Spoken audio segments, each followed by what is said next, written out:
సహజ వనరుల దోపిడీపై శ్వేతపత్రం విడుదల చేశారు సీఎం చంద్రబాబు. గత 5 ఏళ్లలో సహజ వనరుల దోపిడీ చేశారు. గత ప్రభుత్వం అడవులను కూడా ధ్వంసం చేసింది. భూములు, ఖనిజాలు, అటవీ సంపద దోచేశారు. కొత్త విధానం ఏర్పాటు చేసుకుని మరీ దోపిడీ చేశారు. విశాఖ, ఒంగోలు, చిత్తూరులో భూ కబ్జాలకు పాల్పడ్డారు. ఇళ్ల నిర్మాణం పేరుతో వైసీపీ నేతలు దందాలు చేశారు. 23 పార్టీ కార్యాలయాల పేరుతో అక్రమాలకు పాల్పడ్డారు. వైసీపీ నేతలు కార్యకర్తలకు అసైన్డ్ భూములు అప్పగించారు. ల్యాండ్ టైటిలింగ్ చట్టం పేరుతో భూదోపిడీకి కుట్ర పన్నారని అన్నారు. ఇంకొక పక్కన మీరు చూసినప్పుడు ఇది కొత్త మెథడ్. అసైన్డ్ ల్యాండ్స్ అంటేనే ఆ బాధితుడికి ప్రొటెక్షన్. పేదవాళ్లకు భూములు ఇస్తాం, వాళ్ళు అమ్మేసుకుంటున్నారు, వాళ్ళ దగ్గర నుంచి వేరే వాళ్లకు బదిలీ అయిపోతున్నాయి. అలాంటప్పుడు అసైన్డ్ అంటే ఎవరైనా కానీ రాసుకున్న అది చెల్లదు, రిజిస్ట్రేషన్ చేసుకున్న చెల్లదు, అది నేరం కూడా. అలాంటి వాళ్లపైన యాక్షన్ తీసుకుని మళ్ళా ఒరిజినల్ ప్రమోటీ కానీ ఒరిజినల్ ప్రమోటీ హ్యాబిచువేటెడ్ అయితే గవర్నమెంట్ డిస్క్రిప్షన్ వేరే పేదవాళ్ళకి ఇవ్వచ్చు, కానీ ఒరిజినల్ పేదవాళ్ళకి ఇప్పించాలి. వాళ్ళ అమాయకత్వం మీద వీళ్ళ ఇష్ట ప్రకారం చేయడానికి వీలు లేదు. ఇలాంటిది మీరు చూస్తే పెద్ద ఎత్తున భూములన్నీ ముందు ఇష్టానుసారంగా చేయడం, పర్చేజ్ చేయడం, అసైన్మెంట్ ల్యాండ్స్ అన్ని చీప్గా జీపీఏతో, అక్కడి నుంచి ఆఫీసర్స్ ని గట్టిగా బెదిరించి ఫ్రీ హోల్డ్ చేయడం.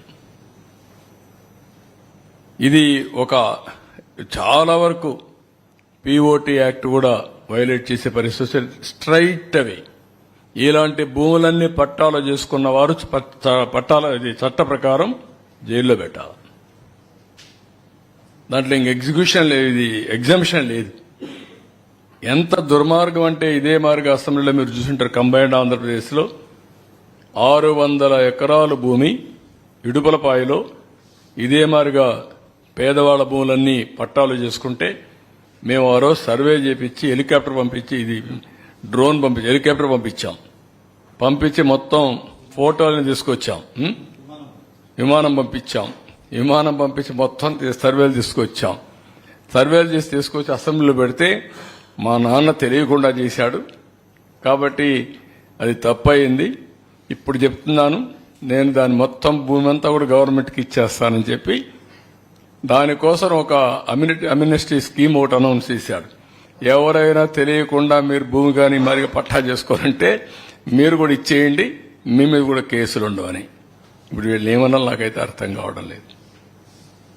ఆ రోజు మేము ఫైట్ చేశాం, ఈ రోజు కూడా ఇవన్నీ చేసి ఎవరైతే తప్పు చేయని వాళ్లపైన కేసులు పెడతారు. ఇలాంటి ఇష్టానుసారంగా లూటీ చేస్తూ ఇష్టానుసారంగా ముందుకు పోయే పరిస్థితికి వచ్చింది. ఇది ఎంత దర్జాగా మీరు చూడండి, ఫ్లాగ్ పెట్టేసి ఇష్టానుసారంగా ఎక్కడికక్కడ కబ్జా చేసే పరిస్థితికి వచ్చారు.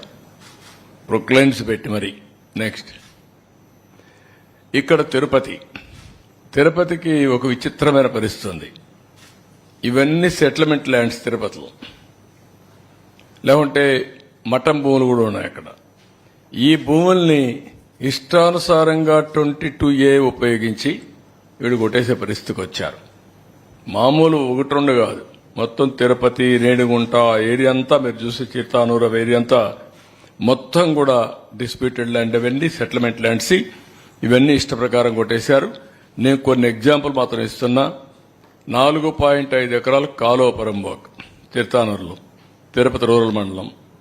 ఇంకొక పక్కన 27.14 ఎకరాలు గవర్నమెంట్ ల్యాండ్ మంగళం, తిరుపతి అర్బన్. 3.3 ఎకరాలు కుంటపరంబోక్ ఇన్ దామినేడు, తిరుపతి రూరల్ మండలం.